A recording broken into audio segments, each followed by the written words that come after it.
¿Qué tal? ¿Cómo están ustedes? Muy buenas noches, bienvenidos a Vía Pública. Hoy, a los 96 años, en su residencia de verano en Balmoral, Escocia, la reina Isabel II, poniendo fin a 7 décadas de reinado, de los más largos que hay en la historia. Vamos a conversar aquí con especialistas que nos den todos los detalles, porque ha llamado muchísimo la atención en lugares tan lejanos como Chile. Imagínese usted. Fue una de las figuras clave y más emblemáticas de la última parte del siglo XX. Quizás con ella se muere el siglo XX. También lo conversaremos con historiadores que están acompañándonos hoy. Y lo que va también del siglo XXI, sin duda. Bueno, no solo en el Reino Unido, en el mundo entero ha sido un fenómeno, un hecho muy, muy relevante. Isabel II asumió el trono justamente en febrero del 52, tras la muerte de su padre, el rey Jorge VI. Esto poco antes de cumplir los 26 años. Imagínese usted, 26 años a cargo de un imperio como ese. Así se dio inicio entonces a una era de 70 años que puso a Isabel II como testigo protagonista de una serie de hechos que marcaron la historia del Reino Unido, del mundo entero. Como soberanas, para darle algunos pequeños datos, si no los ha visto o leído hoy, porque hay muchas que se han dado a conocer, 15 primeros ministros británicos han pasado por la anuencia, si se puede, de la jefa de Estado cuando forman gobierno, desde Churchill hasta ahora, Liz Truss, la última. Justamente Liz Truss, recién, hace unos días nada más, fue a Balmoral a presentarle y un poco a recibir el encargo de formar gobierno, porque había ganado dentro del Partido Conservador y es la primera ministra hace 2 días. Piense usted que hace una semana formalmente había una reina y un primer ministro. 3 días después hay un rey y una primera ministra. Cambios muy rápidos todos, ¿no? Con todo lo que ello implica. Durante su reinado tuvo que lidiar con la Guerra Fría. Vio surgir el año 63 y caer el año 90 el muro de Berlín, por poner algunas de las cosas más increíbles, ¿no? Bueno, la guerra de las Malvinas, la crisis de los misiles, Kennedy-Khrushchev, ¿se acuerda? Entre otros hechos. O sea, en realidad todos los hechos potentes de la segunda mitad del siglo XX, ella a cargo de una de las grandes potencias del mundo. Se convirtió en un tremendo símbolo para el pueblo británico que ahora la llora. Una mujer muy respetada y muy querida, aunque nuestra cultura política, claro, ¿qué son los reyes? Algunos creen que solamente son cuentos de hadas y de fantasía, o las revistas de papel cuché. Es una institución política muy relevante. No está en nuestra cultura política, pero en esa sí, y tiene los suficientes siglos como para mirarla con el respeto suficiente, ¿no? La noticia fue confirmada a las 18:30 horas locales, 1:30 del día en Chile, a través de un comunicado oficial, flemático, muy british, como son las cosas, como suelen hacerse allí. En el Palacio de Buckingham colgaron un cartel donde decía que había muerto muy tranquila, muy plácidamente, algo así, la reina en Balmoral, y que el rey y la reina consorte, es decir, su hijo Carlos y Camilla Parker Bowles, llegarían mañana a Londres, así de escueto. Bueno, abrieron paso entonces a un riguroso protocolo que durará 10 días, que contempla desde informar el deceso hasta las ceremonias que se llevarán a cabo para homenajearla en distintos lugares, partiendo por Escocia, donde murió. Luego se activó esta operación Unicornio. Tiene bastante nomenclatura en las distintas operaciones que pudieran ocurrir en torno a la muerte de la monarca. La Unicornio es la que se activó y volverá a Londres pronto, donde me parece que en Westminster, donde será finalmente la ceremonia, y vuelve al Palacio de Windsor, donde será ella enterrada junto a su padre. Así es que tenemos mucho por conversar, habrá muchos días para aprender sobre esta historia riquísima en cuanto a cultura y a tradiciones en el Reino Unido. Vamos a la mesa.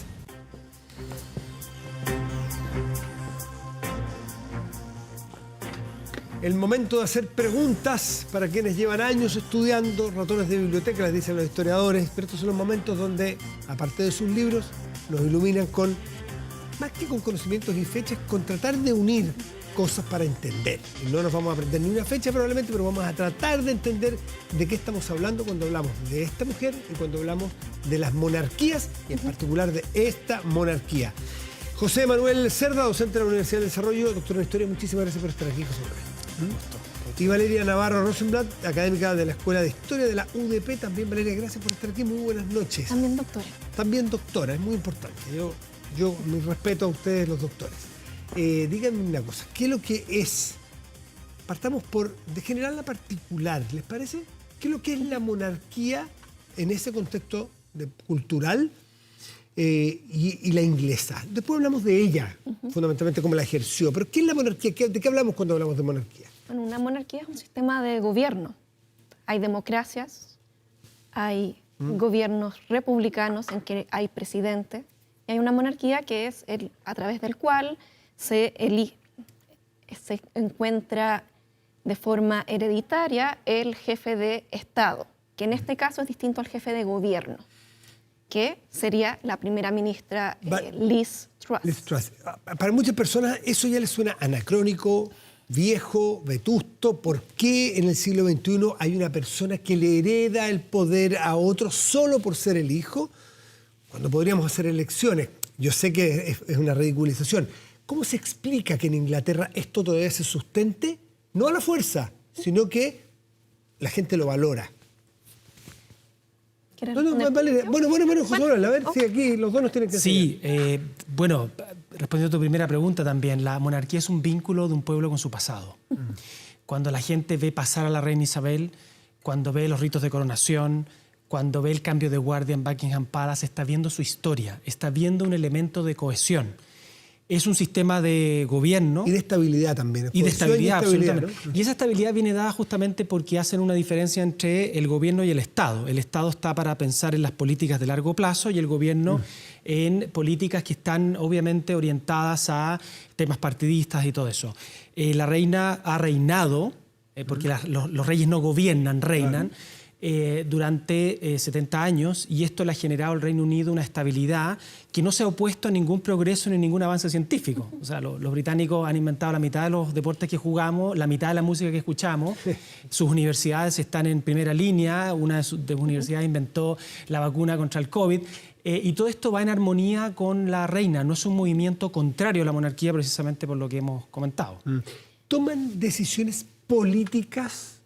Toman decisiones políticas a nivel de política de Estado, especialmente en temas exterior. También la reina era la soberana de la Mancomunidad de Naciones, que es la Commonwealth.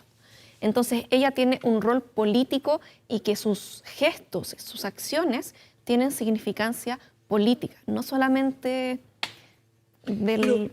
Le voy a poner un ejemplo que es relativamente reciente. Malvinas, ¿no es cierto? Margaret Thatcher estaba ahí.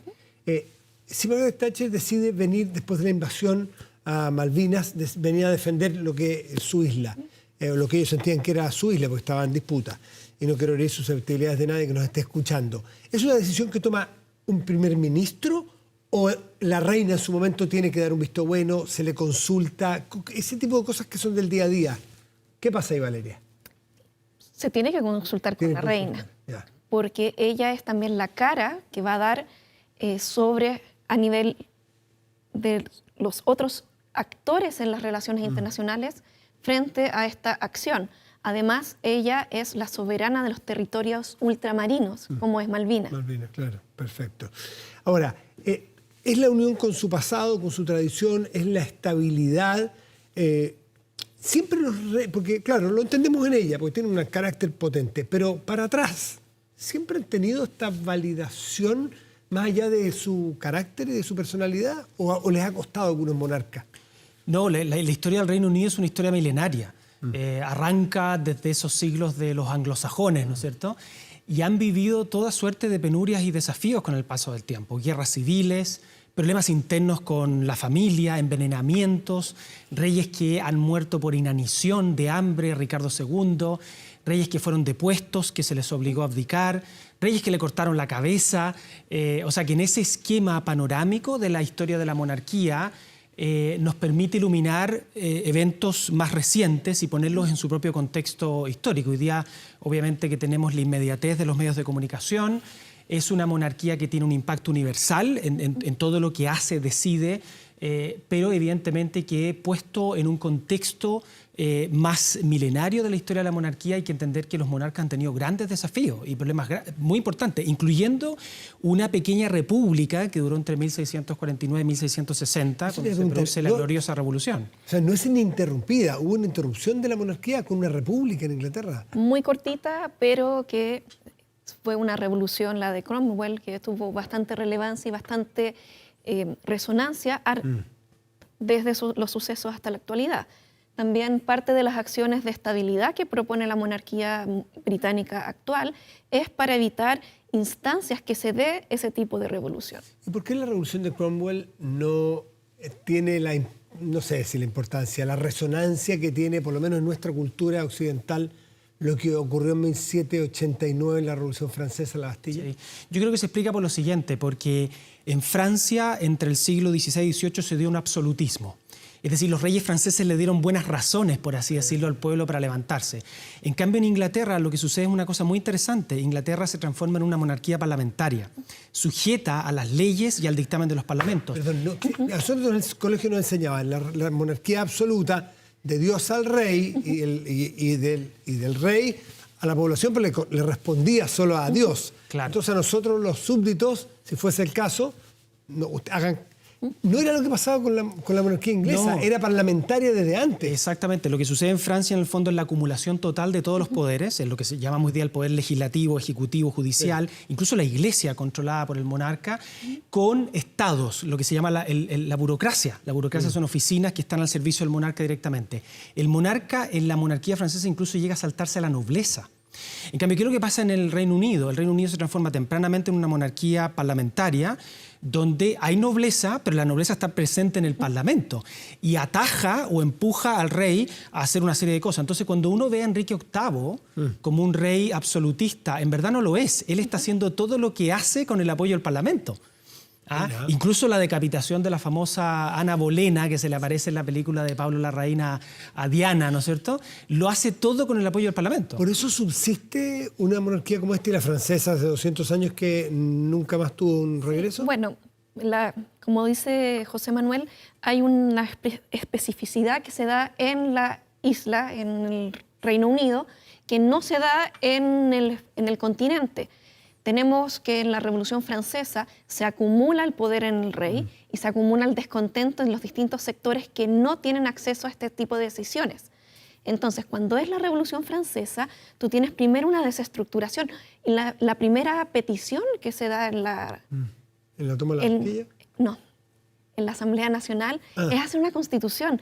Y esperaban tener una monarquía constitucional.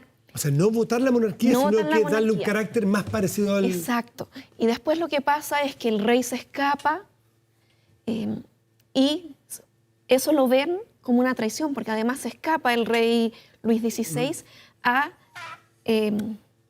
Austria. Sí. Estaba pensando Austria o Viena. Y en ese momento Francia estaba en guerra con Austria. Entonces se ve como una traición. Y en esa traición, el rey primero se le hace jurar frente a la Constitución y asume esta monarquía constitucional que él no estaba completamente de acuerdo porque de pronto era el rey de todo, con todos los poderes, y después no. O sea, psicológicamente es muy impactante y políticamente también. Entonces, después se le juzga por esta traición. Y ahí se le corta. ¿Ustedes sienten que esta monarquía británica, con sus características, goza de buena salud política? Porque entiendo, no sé cuál será la fuente de la encuesta, pero que un 75% de los británicos sí valoran esta institución. ¿Tiene larga vida, ustedes creen? Yo creo que sí, yo creo que tiene muy larga vida. El hecho de que estemos hablando en todo el mundo de la muerte de un jefe de Estado exterior, que supuestamente no tendría mucho que ver con Chile directamente, te demuestra claramente que es el caso. El hecho de que a partir de mañana se tengan que empezar a cambiar las monedas, los billetes de Australia, de Nueva Zelanda, de Canadá, ojo, o sea que no solamente estamos hablando de repercusiones para el Reino Unido, te demuestra que es una monarquía que está muy consolidada. Y está muy consolidada porque en el fondo ya pasó la prueba de la modernidad. O sea, de alguna manera, el Reino Unido hace una cosa que me parece que es absolutamente brillante. Pasan del rule Britannia al cool Britannia. O sea, pasan de esa monarquía imperial que se impuso colonialmente a una monarquía que sigue teniendo influencia ya no por las colonias, sino que por la música, por el deporte, por una reina con James Bond. O sea, en el fondo, eso es cool. Eso es cool Britannia. O sea, y realmente se llama así, las Spice Girls. El grupo Queen se llama Queen justamente porque es, entre otras cosas, un tributo a la reina. Entonces, sucede una paradoja que es muy notable y que aquí en Chile sería completamente inimaginable, y es que la institución más tradicional que ustedes se pueden imaginar va de la mano del Britpop, va de la mano de todas las cosas relativamente modernas. Entonces, en ese sentido, creo que la proyección de la monarquía, independiente que Carlos no sea tan popular, es importante. Valeria, entonces entremos a esa área del cool, de los cool, o sea, cómo se ayornó. Me imagino que esta mujer es clave en eso, porque a ella le tocó vivir la transición a la modernidad. Totalmente. Mira, su padre, Jorge VI, ya fue un rey que fue muy querido por haber ganado la Segunda Guerra Mundial. Él muere intempestivamente en 1952 y el primer evento que es televisado es la coronación de la reina. Un año después, ¿no? Un año después, 1953, 2 de junio, ¿cierto? Entonces tienes ahí un primer acercamiento a estos medios masivos. La reina, además, antes de ser reina, hacía locuciones intentando entregar valor y entregar su lealtad y decía, su vida para la monarquía desde que era princesa. A los 21 años hace su primera locución. Y su rol público fue muy importante. Entonces después tienes toda una serie de eventos a lo largo de su vida que la van convirtiendo en este ser que está entre este ser político, que es la monarquía, y es ser importante fuera del rol personal, y aparte en su persona y en la familia se le va entregando este rol como popular, como querida. También la princesa Diana tiene un rol importante, y después de la muerte de Diana, del divorcio con Carlos, de su muerte, empiezan una serie de otros eventos que también la acercan a la sociedad británica y a la sociedad mundial, como salir, en teoría, lanzándose de un helicóptero con James Bond. En los Juegos Olímpicos de Londres, ¿no? Y hace un par de meses salió en la televisión para celebrar sus 70 años como monarca con el oso Paddington. Tomando té. Sí, video impresionante. O sea, se presta para el juego de la modernidad. Exacto. Por último, José Manuel, ¿qué es lo que se vislumbra hacia adelante con Carlos III, que es el nombre que él elige? ¿Qué es lo que podríamos esperar? Sí, yo creo que hay una cosa que se conecta con las dos preguntas que es súper importante mencionarlo. Francia tenía ley sálica, eso quiere decir que solamente podían acceder al trono hombres. Y una cosa súper importante, Matías, que hoy día me ha tocado conversarlo con varios medios, es que si tú te fijas en los últimos 500 años han sido mujeres, reinas, las que han marcado la pauta. La era isabelina. ¿Por qué se llama la era isabelina? Por Isabel I. Ahora va a haber una segunda era isabelina como si no fuera suficiente, con una tremenda reina mujer. La era victoriana. Claro. O sea, esto es una paradoja que para los que lo estudiamos no es una paradoja, lo entendemos la monarquía desde su historia, es que es una institución increíblemente tradicional y conservadora, pero adelantada al mismo tiempo. ¿Cuántos presidentes mujeres tenemos hoy día? ¿Cuántos presidentes mujeres en las repúblicas democráticas que nacieron, ¿no es cierto?, de las entrañas de los ideales de la Revolución Francesa? Hace 50 años, ¿cuántas mujeres presidentes teníamos en el mundo? Y sin embargo, la monarquía británica ha tenido 3 tremendísimas reinas que han marcado toda una era. Entonces, ojo con eso, la monarquía británica no tiene ley sálica y por lo tanto pueden acceder. Y esto responde a lo que tú preguntabas recientemente, que de esta manera la monarquía británica ya por su propia ley, por sus propias costumbres, pasó por un proceso completo de modernización. Y yo creo que inconscientemente la hemos aceptado y la hemos querido, porque la reina Isabel II ha sido un gran modelo de liderazgo femenino donde se pueden contar otros con los dedos de una sola mano en el siglo XX. Valeria, José Manuel, les quiero agradecer a los dos por venir a ilustrarnos un rato sobre los temas que ustedes estudian con profundidad y hace mucho tiempo. Así que gracias por esta divulgación histórica, que por Dios que sirve haber estado tantas horas en la biblioteca y desvelándose, estudiando para enseñarnos. Muchas gracias. Muchas gracias, que estén muy bien. Muchas gracias.